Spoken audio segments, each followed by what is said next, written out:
ನಮಸ್ಕಾರ ಸ್ನೇಹಿತರೆ ಇವತ್ತಿನ ನಮ್ಮ ಈ ವಿಡಿಯೋ ಮಹಿಳೆಯರಿಗೆ ಭರ್ಜರಿ ಗುಡ್ ನ್ಯೂಸ್ ಕೊಡ್ತಕ್ಕಂತ ವಿಡಿಯೋ ಅಂತ ಹೇಳಿದ್ರೆ ತಪ್ಪಾಗ್ಲಿಕ್ಕಿಲ್ಲ. ಹೌದು, ಕೇಂದ್ರ ಸರ್ಕಾರದ ಬಹು ನಿರೀಕ್ಷಿತ ಮಧ್ಯಂತರ ಬಜೆಟ್ ಮಂಡನೆಯಾಗಿದೆ. ನಿರ್ಮಲಾ ಸೀತಾರಾಮನ್ ಅವರು ಈ ಒಂದು ಬಜೆಟ್ ಅನ್ನು ಮಂಡನೆ ಮಾಡಿದ್ದು ಖಂಡಿತವಾಗಿಯೂ ಇದು ದೇಶದ ಮಹಿಳೆಯರಿಗೆ ಭರ್ಜರಿ ಗುಡ್ ನ್ಯೂಸ್ ಕೊಡ್ತಕ್ಕಂತ ಬಜೆಟ್ ಅಂತ ಹೇಳಿದ್ರೆ ತಪ್ಪಾಗ್ಲಿಕ್ಕಿಲ್ಲ. ಹಾಗಾದ್ರೆ ನಮ್ಮ ಮಹಿಳೆಯರಿಗೆ ಬಜೆಟ್ನಲ್ಲಿ ಸಿಕ್ಕಿರತಕ್ಕಂತ ಗುಡ್ ನ್ಯೂಸ್ ಏನು ತಿಳಿಸ್ಕೊಡ್ತಾ ಹೋಗ್ತೀನಿ. ಅದಕ್ಕಿಂತ ಮೊದಲು ನೀವೇನ ನಮ್ಮ ಚಾನೆಲ್ ಅನ್ನು ಸಬ್ಸ್ಕ್ರೈಬ್ ಮಾಡಿಲ್ಲ ಅಂದ್ರೆ ನಮ್ಮ ಚಾನೆಲ್ ಅನ್ನು ಸಬ್ಸ್ಕ್ರೈಬ್ ಮಾಡ್ಕೊಳ್ಳಿ. ಹಾಗೆ ಪಕ್ಕದಲ್ಲಿ ಬರ್ತಕ್ಕಂಥ ಬೆಲ್ ಐಕಾನ್ ಮೇಲೆ ಕ್ಲಿಕ್ ಮಾಡ್ಕೊಂಡ್ರೆ ನಾನು ಹಾಕ್ತಕ್ಕಂಥ ಎಲ್ಲ ವಿಡಿಯೋದ ಅಪ್ಡೇಟ್ಸ್ ನಿಮ್ಮ ಮೊಬೈಲ್ ಅನ್ನು ತಲುಪ್ತಾ ಹೋಗುತ್ತೆ. ಸ್ನೇಹಿತರೆ, ಖಂಡಿತವಾಗಿಯೂ ಈ ಒಂದು ಬಜೆಟ್ ಅಂದರೆ ಕೇಂದ್ರ ಸರ್ಕಾರ ಸತತ 10 ವರ್ಷಗಳ ಕಾಲ ಒಳ್ಳೆಯ ಸರ್ಕಾರವನ್ನು, ಒಳ್ಳೆಯ ಆಡಳಿತವನ್ನು ನಡೆಸ್ತಾ ಬಂದಿದ್ದು ಇದು ಈ ಒಂದು ಅಧಿಕಾರಾವಧಿಯ ಕೊನೆಯ ಬಜೆಟ್ ಅಂತ ಹೇಳಿದ್ರೆ ತಪ್ಪಾಗ್ಲಿಕ್ಕಿಲ್ಲ.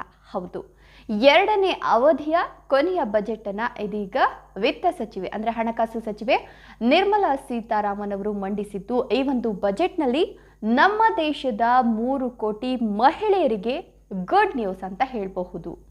ಈಗಾಗಲೇ ಪ್ರಧಾನಿ ನರೇಂದ್ರ ಮೋದಿಯವರು ಕಳೆದ ಆಗಸ್ಟ್ 15ನೇ ತಾರೀಕು 2023ರಲ್ಲಿ ಒಂದು ಹೇಳಿಕೆಯನ್ನು ಕೊಟ್ಟಿದ್ರು, ಒಂದು ಘೋಷಣೆಯನ್ನು ಮಾಡಿದ್ರು. ಅದೇನಪ್ಪಾ ಅಂತಂದ್ರೆ ಲಖ್ಪತಿ ದೀದಿ ಯೋಜನೆ. ಈ ಒಂದು ಯೋಜನೆಯನ್ನ ಶೀಘ್ರದಲ್ಲೇ ಅನುಷ್ಠಾನಕ್ಕೆ ತರ್ತೀವಿ, ಜಾರಿ ಮಾಡ್ತೀವಿ ಅಂತ ಕಳೆದ ಆಗಸ್ಟ್ 15, 2023ರಲ್ಲಿ ನರೇಂದ್ರ ಮೋದಿಯವರು ಘೋಷಣೆಯನ್ನು ಮಾಡಿದ್ರು. ಇದೀಗ ಆ ಒಂದು ವಿಷಯಕ್ಕೆ ಸಂಬಂಧಪಟ್ಟಂತೆ ಬಜೆಟ್ನಲ್ಲಿ ಒಂದಷ್ಟು ವಿಷಯಗಳು ಚರ್ಚೆಯಾಗಿದ್ದು ಯೋಜನೆ ಜಾರಿಗೆ ಬರುವ ಎಲ್ಲ ನಿರೀಕ್ಷೆಗಳು ಇದೆ ಅಂತ ಹೇಳಬಹುದು. ಹೌದು, 2024ರ ಈ ಒಂದು ಮಧ್ಯಂತರ ಬಜೆಟ್ನಲ್ಲಿ 3 ಕೋಟಿ ಮಹಿಳೆಯರಿಗೆ, ನಮ್ಮ ದೇಶದ 3 ಕೋಟಿ ಮಹಿಳೆಯರಿಗೆ ಲಖ್ಪತಿ ದೀದಿ ಯೋಜನೆಯ ಅಡಿಯಲ್ಲಿ ಒಳ್ಳೆಯ ಸೌಲಭ್ಯ ಸಿಗುತ್ತೆ ಅಂತಲೇ ಹೇಳಬಹುದು. ಕೇವಲ 3 ಕೋಟಿ ಮಹಿಳೆಯರು ಮಾತ್ರ ಅಲ್ಲ, ಈ ಒಂದು 3 ಕೋಟಿ ಮಹಿಳೆಯರಿಗೆ ಈ ಯೋಜನೆಯ ಲಾಭ ಸಿಕ್ಕಿದ್ರೆ ಅದರಿಂದ ಇನ್ನೂ 9 ಕೋಟಿ ಮಹಿಳೆಯರಿಗೆ ಅನುಕೂಲ ಆಗುತ್ತೆ ಅಂತ ಸಚಿವೆ ನಿರ್ಮಲಾ ಸೀತಾರಾಮನ್ ಅವರು ಬಜೆಟ್ನಲ್ಲಿ ಘೋಷಣೆಯನ್ನು ಮಾಡಿದ್ದಾರೆ. ಹಾಗಾದ್ರೆ ಲಖ್ಪತಿ ದೀದಿ ಯೋಜನೆ ಅಂದ್ರೆ ಏನು, ಇದೆಲ್ಲವನ್ನ ತಿಳಿಸ್ಕೊಡ್ತೀನಿ ನೋಡಿ. ಲಖ್ಪತಿ ದೀದಿ ಯೋಜನೆ ಏನಪ್ಪಾ ಅಂತಂದ್ರೆ ಈ ಒಂದು ಯೋಜನೆಯ ಪ್ರಮುಖ ಉದ್ದೇಶ ಬಡತನ ನಿರ್ಮೂಲನೆ ಮತ್ತು ಮಹಿಳೆಯರ ಆರ್ಥಿಕ ಸಬಲೀಕರಣ. ಅಂದರೆ ಬಡತನದಿಂದ ಮಹಿಳೆಯರು ಹೊರಗಡೆ ಬಂದು ಆರ್ಥಿಕವಾಗಿ ಮಹಿಳೆಯರು ಸಬಲೀಕರಣ ಆಗಬೇಕು ಅನ್ನೋ ದೃಷ್ಟಿಯಿಂದ ಮಹಿಳೆಯರಿಗೆ ಕೌಶಲ್ಯ ತರಬೇತಿಗಳನ್ನು ನೀಡುವ ಮೂಲಕ ಮಹಿಳೆಯರನ್ನ ಉದ್ಯೋಗದತ್ತ ಮುಖ ಮಾಡುವಂತೆ ಮಾಡೋದು. ಅಂದರೆ ಏನು ಮನೆಯಿಂದ ಹೊರಗಡೆ ಬಂದ್ಬಿಟ್ಟು ಉದ್ಯೋಗ ಮಾಡು ಅಂತ ಹೇಳುವಂಥದ್ದಲ್ಲ. ಮಹಿಳಾ ಸ್ವಸಹಾಯ ಗುಂಪುಗಳು ಎಲ್ಲ ಕಡೆ ಕೂಡ ಇದ್ದೇ ಇರುತ್ತೆ. ಆ ಮಹಿಳಾ ಸ್ವಸಹಾಯ ಸಂಘಗಳ ಮೂಲಕ, ಆ ಗುಂಪುಗಳ ಮೂಲಕ ವಾರ್ಷಿಕವಾಗಿ ಮಹಿಳೆಯರಿಗೆ 1 ಲಕ್ಷ ಸಹಾಯಧನವನ್ನು ನೀಡಲು ಇದೀಗ ನರೇಂದ್ರ ಮೋದಿ ನೇತೃತ್ವದ ಕೇಂದ್ರ ಸರ್ಕಾರ ನಿರ್ಧಾರವನ್ನು ಮಾಡಿಕೊಂಡಿದೆ.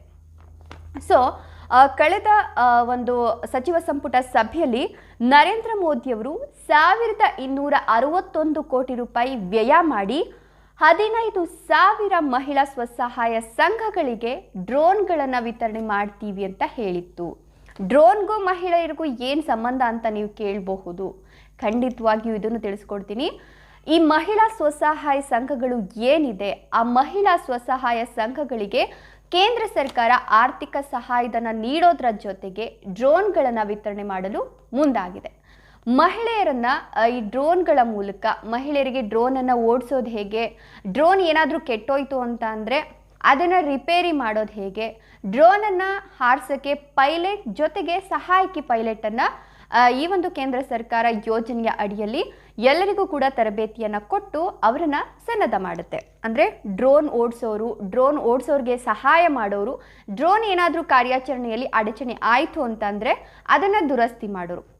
ಈ ರೀತಿ 3 ವರ್ಗಗಳಲ್ಲಿ ಮಹಿಳೆಯರಿಗೆ ಉದ್ಯೋಗಾವಕಾಶವನ್ನು ಕೊಡಲು ಸರ್ಕಾರ ತೀರ್ಮಾನಿಸಿದೆ. ಹಾಗಾದರೆ ಡ್ರೋನಿಂದ ಏನು ಅನುಕೂಲ ಆಗುತ್ತೆ ಅಂತ ನೀವು ಕೇಳಬಹುದು. ಡ್ರೋನ್ ಮುಖ್ಯವಾಗಿ ಅದರಲ್ಲೂ ಕೂಡ ದೊಡ್ಡ ಮಟ್ಟದ ಡ್ರೋನ್ ಅಲ್ಲ, ಸಣ್ಣ ಪುಟ್ಟ ಡ್ರೋನ್ಗಳು, ಆ ಡ್ರೋನ್ಗಳನ್ನು ತಯಾರಿ ಮಾಡಿ ನಮ್ಮ ರೈತರಿಗೆ ಅನುಕೂಲ ಮಾಡಿಕೊಡ್ಲಿಕ್ಕೆ ಕೇಂದ್ರ ಸರ್ಕಾರ ಚಿಂತನೆಯನ್ನು ನಡೆಸಿದೆ. ಅಂದರೆ ಮಹಿಳೆಯರಿಗೂ ಕೂಡ ಉದ್ಯೋಗ ಸಿಗಬೇಕು, ಅದರ ಜೊತೆಗೆ ರೈತರಿಗೂ ಕೂಡ ಹೆಲ್ಪ್ ಆಗಬೇಕು ಅನ್ನೋ ನಿಟ್ಟಿನಲ್ಲಿ ಈ ಒಂದು ಲಖ್ಪತಿ ದೀದಿ ಯೋಜನೆಯನ್ನು ಕೇಂದ್ರ ಸರ್ಕಾರ ಜಾರಿಗೊಳಿಸಿದೆ. ಇನ್ನು ರೈತರಿಗೆ ಈ ಒಂದು ಡ್ರೋನ್ಗಳನ್ನು ಮಹಿಳಾ ಸ್ವಸಹಾಯ ಸಂಘಗಳೇನಿದೆ, ಗುಂಪುಗಳೇನಿದೆ, ಅದರ ಮೂಲಕ ಬಾಡಿಗೆ ಕೊಡೋದು ಮಾತ್ರ ಅಲ್ಲ, ಆ ಡ್ರೋನನ್ನು ಹಾರಿಸೋಕೆ ಮಹಿಳೆಯರು ಏನಿರ್ತಾರೆ ಅವರಿಗೆ ತಿಂಗಳಿಗೆ 15,000 ಸಂಬಳ ಕೊಡೋದು, ಜೊತೆಗೆ ಅವರಿಗೆ ಸಹಾಯಕಿಯರಾಗಿ ಕೆಲಸ ಮಾಡ್ತಾರಲ್ಲ ಅವ್ರಿಗೆ 10,000 ರೂಪಾಯಿ ಸಹಾಯಧನ. ಇನ್ನೇನಾದರೂ ಸಣ್ಣ ಪುಟ್ಟ ಅಡಚಣೆಯಾಗಿ ಡ್ರೋನ್ ಏನಾದರೂ ಕಾರ್ಯವನ್ನು ನಿಭಾಯಿಸೋದನ್ನು ನಿಲ್ಲಿಸ್ಬಿಡ್ತು ಅಂತಂದರೆ ಅದನ್ನು ದುರಸ್ತಿ ಮಾಡ್ತಾರಲ್ಲ ಅಂಥವರಿಗೆ 5,000 ರೂಪಾಯಿ ಸಹಾಯಧನವನ್ನು ನೀಡೋಕ್ಕೆ ಈಗ ಕೇಂದ್ರ ಸರ್ಕಾರ ತೀರ್ಮಾನ ಮಾಡಿದೆ. ಅದರ ಜೊತೆಗೆ ಡ್ರೋನನ್ನು ಬಾಡಿಗೆ ಕೊಟ್ಟಾಗ ರೈತರು ಕೊಡ್ತಾರಲ್ಲ ಆ ಬಾಡಿಗೆ ಹಣ, ಅದನ್ನು ಕೂಡ ಮಹಿಳಾ ಸ್ವಸಹಾಯ ಸಂಘಗಳಿಗೆ ನೀಡಬೇಕು ಅಂತ ಈ ಒಂದು ಲಖ್ಪತಿ ದೀದಿ ಯೋಜನೆಯನ್ನು ಕೇಂದ್ರ ಸರ್ಕಾರ ಜಾರಿಗೊಳಿಸಿದೆ. ಇನ್ನು ಈ ಡ್ರೋನ್ ಬೆಲೆ ಬಂದು 10 ಲಕ್ಷ ರೂಪಾಯಿ. ಆದರೆ 10 ಲಕ್ಷ ರೂಪಾಯಿ ಕೊಟ್ಬಿಟ್ಟು ಮಹಿಳಾ ಸ್ವಸಹಾಯ ಸಂಘಗಳು ಈ ಡ್ರೋನ್ಗಳನ್ನು ತೆಗೆದುಕೊಳ್ಳೋದಕ್ಕೆ ಆಗೋದಿಲ್ಲ. ಹೀಗಾಗಿ 8 ಲಕ್ಷ ಸಹಾಯಧನವನ್ನು ಇದೀಗ ಕೇಂದ್ರ ಸರ್ಕಾರ ನೀಡುತ್ತೆ. 8 ಲಕ್ಷಕ್ಕೆ ಸಹಾಯಧನವನ್ನು ನೀಡ್ತಾ ಇದೆ. ಇನ್ನು ಉಳಿದಿರ್ತಕ್ಕಂಥ 2 ಲಕ್ಷನ ನೀವು ಸಾಲದ ರೂಪದಲ್ಲಿ ಪಡೆದುಕೊಳ್ಬಹುದು. CLFನಿಂದ ನೀವು 2 ಲಕ್ಷ ರೂಪಾಯಿ ಸಾಲವನ್ನು ತೆಗೆದುಕೊಂಡು ನೀವು ಡ್ರೋನನ್ನು ಪಡೆದುಕೊಳ್ಬಹುದು. ಹೀಗಾಗಿ ಈಗಾಗಲೇ ಸಚಿವ ಸಂಪುಟ ಸಭೆಯನ್ನು ನಡೆಸಿರ್ತಕ್ಕಂಥ ನರೇಂದ್ರ ಮೋದಿ ನೇತೃತ್ವದ ಕೇಂದ್ರ ಸರ್ಕಾರ 15,000 ಸ್ವಸಹಾಯ ಸಂಘಗಳನ್ನು ಗುರುತಿಸಿ, ಅಂದರೆ 15 ಈಗ ದೇಶದಾದ್ಯಂತ ಯಾವ್ಯಾವ ಸ್ವಸಹಾಯ ಸಂಘಗಳಿದೆಯೋ ಅದರಲ್ಲಿ 15,000 ಸ್ವಸಹಾಯ ಸಂಘಗಳನ್ನು ಗುರುತಿಸಿ ಅವರಿಗೆ ಡ್ರೋನ್ಗಳನ್ನು ವಿತರಣೆ ಮಾಡುವ ಯೋಜನೆಗೆ ಕೈ ಹಾಕಿದೆ.